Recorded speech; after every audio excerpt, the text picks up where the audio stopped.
Assalamualaikum warahmatullahi wabarakatuh. Perkenalkan saya Erlina Dia Armada dengan NIM 63040210182.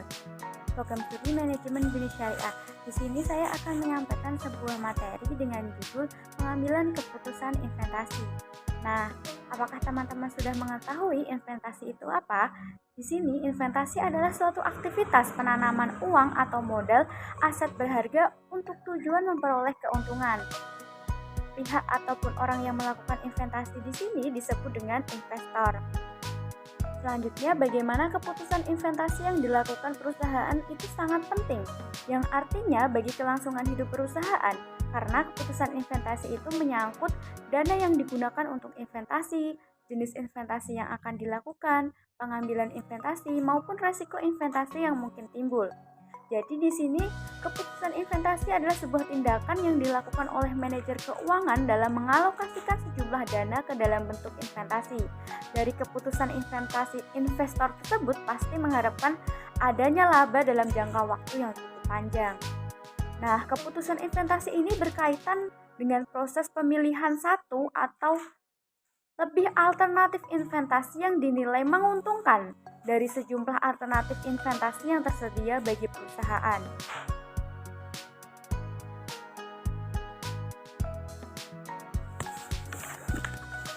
Selanjutnya kita akan membahas tentang jenis-jenis investasi.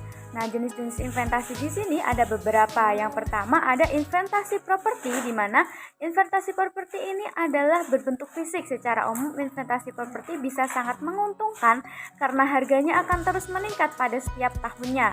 Contoh seperti membeli tanah, membeli rumah yang kemudian bisa dijual ataupun disewakan. Selanjutnya ada investasi emas. Emas adalah sebuah bentuk investasi yang termudah yang paling klasik, yang dimana investasi emas ini bisa berupa logam mulia, perhiasan, emas batangan, dan voucher emas seperti emas digital. Selanjutnya ada investasi reksadana, di mana investasi reksadana ini diartikan sebagai wadah untuk digunakan untuk menghimpun dana-dana bersama para modal untuk diinvestasikan dalam portofolio manajer investasi. Selanjutnya ada investasi deposito. Investasi deposito ini digunakan jika uang yang Anda ingin disimpan dalam jangka waktu yang cukup panjang. Jangka waktu deposito itu antara 3 sampai 12 bulan, yang mana jenis deposito yang bisa dipilih generasi milenial adalah deposito berjangka, sertifikat deposito, dan deposito on all. Selanjutnya ada investasi saham. Nah, saham di sini adalah sebuah tanda kepemilikan dalam suatu perusahaan. Semakin tinggi risiko suatu saham, maka semakin tinggi pula keuntungan yang akan didapatkan. Sehingga diperlakukan kemampuan analisa ketepatan untuk penempatan modal untuk investasi. Selanjutnya ada investasi cryptocurrency, yang dimana mata uang kripto semakin dikenal masyarakat untuk dijadikan sebuah jenis investasi. Contohnya, cara termudah untuk melakukannya adalah dengan membeli koin. Nah, koin terbaik adalah koin yang digunakan oleh banyak orang saat ini dan memiliki potensi yang lebih massive di masa depan. Selanjutnya adalah jenis-jenis aliran kas dalam investasi. Ada 3 macam sebuah aliran kas yang terjadi dalam proses investasi. Yang pertama ada Initial Cash Flow Capital Outlay, yang dimana merupakan sebuah aliran yang berhubungan dengan pengeluaran kas pertama kali untuk keperluan investasi. Yang termasuk dalam capital outlay antara lain adalah harga pembelian mesin, biaya pasang, biaya percobaan, biaya balik nama, jika ada, dan biaya-biaya lain yang harus dikeluarkan sampai mesin tersebut siap untuk dioperasikan. Selanjutnya ada operasional cash flow, yang dimana merupakan sebuah aliran kas yang terjadi selama umur investasi itu berlangsung, yang dimana berasal dari pendapatan yang diperoleh dikurangi dengan biaya-biaya yang telah dikeluarkan perusahaan. Setelah aliran kas masuk bersih disebut dengan prosket, yang besarnya prosket terdiri dari 2 sumber, yaitu laba setelah depresiasi pajak dan depresiasi. Selanjutnya ada terminal cash flow.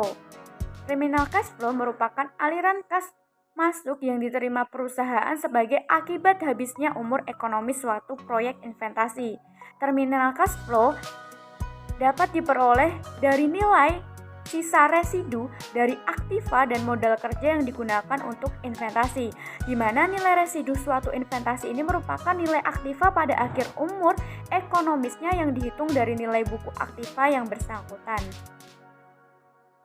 Di sini saya akan memberikan contoh bila tanpa hutang. Yang pertama, PT ABC akan mendirikan sebuah usaha dengan nilai investasi senilai 300 juta rupiah dengan biaya modal sendiri. Umur ekonomis 3 tahun disusutkan dengan metode garis lurus tanpa nilai ataupun sisa. Perkiraan pendapatan setiap tahun selama umur ekonomis adalah 400 juta rupiah. Biaya tunai adalah 200 juta rupiah. Nah, di sini biaya tunai belum termasuk pajak. Nah, pajaknya adalah 20%. Hitunglah operational cash flow ataupun aliran kas besi. Di sana langsung saja 300 juta itu dibagi dengan 3, totalnya adalah 100 juta, di mana estimasi laba ataupun rugi pendapatan 400 juta dengan biaya tunai 200 juta, biaya penyusutan 100 juta ditambah hasilnya adalah 300 juta. Laba sebelum pajak adalah 20 juta dengan pajak 20% yang totalnya 20 juta, berarti total dengan 100 juta dikurangi 20 juta adalah 80 juta. Artinya operational cash flow adalah 80 juta ditambah 100 juta sama dengan 180 juta. Contoh yang kedua adalah bila hutang. PT ABC akan mendirikan usaha dengan nilai investasi senilai 300 juta. 50% dari investasi modal peminjaman dengan bunga 25% per tahun. Sisanya modal sendiri. Umur ekonomis 3 tahun disusutkan dengan metode garis lurus tanpa nilai sisa. Perkiraan pendapatan setiap tahun selama umur ekonomis adalah 400 juta dengan biaya tunai 200 juta dengan pajak 20%. Hitunglah kas besi. Di sini estimasi laba ruginya adalah pendapatan senilai 400 juta dengan akumulasi biaya tunai 200 juta, biaya penyusutan 100 juta, total biaya adalah 300 juta. Di mana laba usaha adalah 100 juta dan bunganya adalah 37.500 juta. Di sini totalnya adalah 62.500 dengan pajak 20% 12.500 dengan totalnya adalah 50 juta. Di mana aliran kas besi di sini adalah 50 juta ditambah dengan 100 juta ditambah dengan bunga 37 juta dalam kurung 1 kurangi 20% pajak, yang artinya 150 juta ditambah dengan totalnya adalah 30 juta, totalnya sama dengan 180 juta. Selanjutnya kita akan membahas tentang metode-metode bagaimana melakukan sebuah investasi. Yang pertama ada metode payback period. Metode payback period ini merupakan suatu periode yang diperlukan untuk menutup kembali pengeluaran suatu investasi dengan menggunakan aliran kas masuk neto yang diperoleh. Rumusnya adalah payback period sama dengan capital outlay bagi broadcast kali 1 tahun. Kriterianya di sini apabila payback period lebih pendek dibanding jangka waktu kredit, apabila dananya berasal dari pinjaman yang diisyaratkan oleh investor atau pihak bank, maka investasi itu akan diterima. Rasio ini tidak memperhatikan nilai uang dari sisi waktunya, tidak memperhatikan laba tunai yang diperoleh ketika payback period telah terlewati, tidak memperhatikan nilai sisa investasi yang ada. Nah, kelebihan dan kekurangan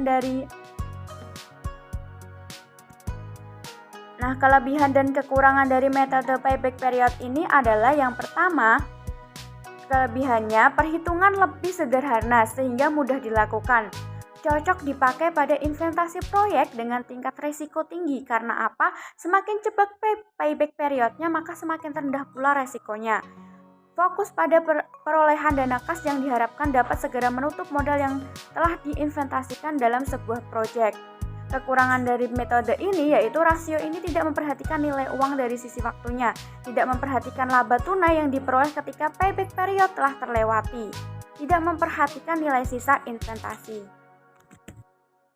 Berikut adalah contoh soal metode payback period. Contohnya seperti proyeksi investasi bernilai 500 juta dengan cash flow 5 tahun masing-masing adalah 150 juta, 200 juta, dan 250 juta. Maka PBP adalah investasi 500 juta, cash flow 150 juta dibagi dengan 350 juta. Cash flow 2 yaitu 200 juta dibagi dengan 150 juta. Cash flow ketiga yaitu 250 juta. Artinya PBP 2 tahun ditambah 150 juta dibagi 250 juta dikali 1 tahun. Totalnya adalah 2,6 tahun. Jadi semakin cepat pembelian, maka investasinya akan menjadi semakin menarik. Selanjutnya adalah metode Net Present Value. Metode present value atau NPV ini merupakan metode untuk mencari selisih antara nilai sekarang dari proses dengan nilai sekarang dari suatu investasi. Kelayakan ataupun kriteria suatu investasi bahwa NPV lebih dari 0 atau positif, investasi itu layak diterima. Ketika NPV kurang dari atau sama dengan 0 atau negatif, investasi tersebut tidak layak dan ditolak. Selanjutnya adalah metode Net Present Value yang mempunyai kelebihan dan kekurangan. Yang pertama, kelebihannya lebih mendahulukan kas lebih awal. Yang kedua, memperhatikan nilai uang dari sisi waktu. Yang ketiga, mempertimbangkan semula laba tunai selama waktu investasi berjalan. Sedangkan kekurangannya yang pertama yaitu perhitungannya lebih rumit. Yang kedua, metode ini kurang tepat untuk proyek dengan nilai ekonomis yang berbeda-beda. Yang ketiga, lebih sulit dalam menentukan tingkat bunga yang dianggap layak untuk dasar diskonto. Berikut contoh metode Net Present Value. Sebuah proyek bernilai 600 juta, menghasilkan cash flow selama 4 tahun masing-masing 150 juta, 200 juta, 250 juta, dan 300 juta. Bila diinginkan keuntungan sebesar 15%, maka NPV-nya bisa dihitung sebagai berikut. Pada tahun pertama, cash flow-nya 150 juta. Dengan DF adalah 15%, maka PF of cash flow-nya 150 juta dikali dengan 0,870, totalnya adalah 130.500. Berikut dengan total PF of cash flow tahun kedua yaitu 150.200, tahun ketiga 164.500, tahun keempat 171.600. Totalnya adalah 617.800. Ketika investasinya 600 juta, jadi 617.800 dikurangi dengan 600 juta. Totalnya adalah 17.800. Selanjutnya kita akan membahas tentang metode internal rate return atau IRR, yang dimana IRR ini merupakan metode penilaian investasi untuk mencari tingkat bunga yang menyamakan nilai sekarang dari aliran kas neto dan investasi. Pada saat IRR tercapai, maka besarnya NPV 0. Untuk itu menghitung IRR perlu dicari data NPV yang positif dan juga NPV yang negatif. Kriteria penilaian investasi dalam studi kelayakan bisnis 1 ini untuk mengukur pengembalian bunga pinjaman terhadap cash flow pada kas bersih serta waktu investasi.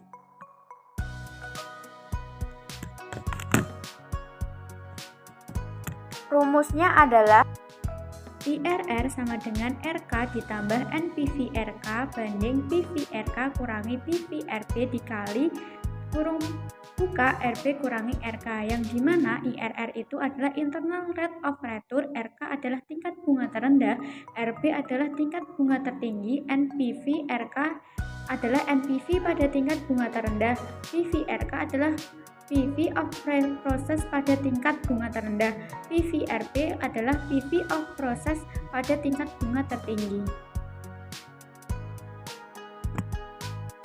Apa kelebihan dari metode IRR ini? Yang pertama, kelebihannya memperhatikan nilai waktu dari uang serta laba tunai selama masa investasi.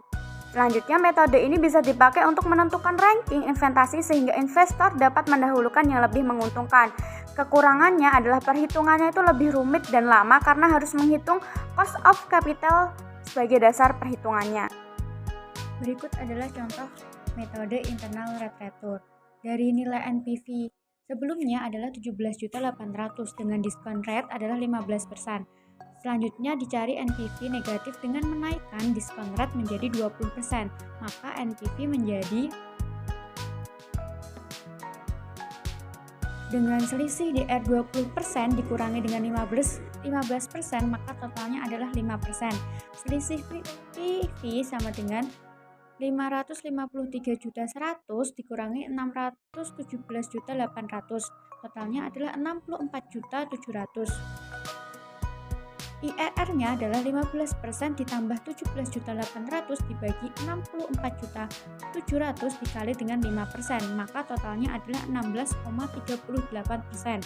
Bila IRR lebih besar dibanding keuntungannya yang diisyaratkan, berarti layak untuk diinvestasikan. Selanjutnya kita akan membahas tentang metode probability index ataupun PI, di mana cost ratio merupakan metode yang memiliki hasil keputusan yang sama dengan NPV.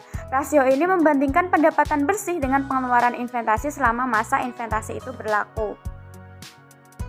Kelebihan dan kekurangan metode ini yang pertama, memperhitungkan time value of money, menentukan tingkat bunga yang akan dipakai dari awal, sesuai dengan tujuan perusahaan yaitu meningkatkan kekayaan pemegang saham. Kekurangan dari metode ini adalah bisa memberikan keputusan investasi yang salah, terutama pada proyek eksklusif dengan unsur ekonomi dan skala yang berbeda. Berikut adalah contoh metode probability index. Perbandingan antara PV dari penerimaan dengan PV investasi. Bila PI lebih besar dari 1, maka proyek itu dianggap layak. PV PF of cash flow dibagi dengan investasi. Contohnya 617.800 dibagi dengan 600 juta, totalnya 1,029. Karena nilai PI lebih dari 1, maka proyek tersebut layak untuk diinvestasikan. Terima kasih, pada pertemuan kali ini kita sudah membahas tentang keputusan pengambilan investasi, yang dimana kita sudah mempelajari tentang pengertian investasi, bagaimana apa itu keputusan investasi, macam-macam investasi, serta bagaimana aliran kas dalam investasi. Setelah itu metode pengambilan investasi, dan kita mengetahui setiap kekurangan dan kelebihan setiap metode investasi yang kita pelajari pada kali ini. Sekian dari saya. Wassalamualaikum warahmatullahi wabarakatuh. Apabila terdapat kesalahan kata dalam menyampaikan materi dalam video kali ini, saya mohon maaf yang sebesar-besarnya. Terima kasih.